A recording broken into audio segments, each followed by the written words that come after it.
Welcome to EEZBOOK. Here's a step-by-step guide for new users. If you already have a login ID, simply click on the EEZBOOK tab to get started.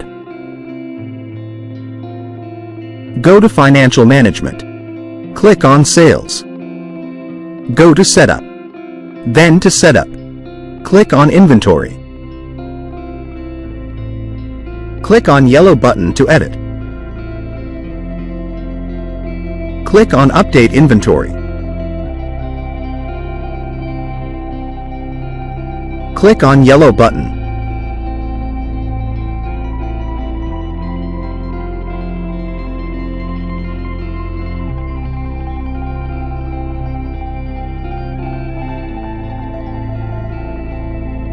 Click on Add New.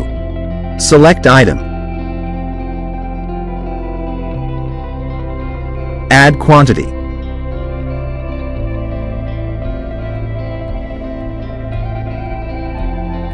Click on Update Item.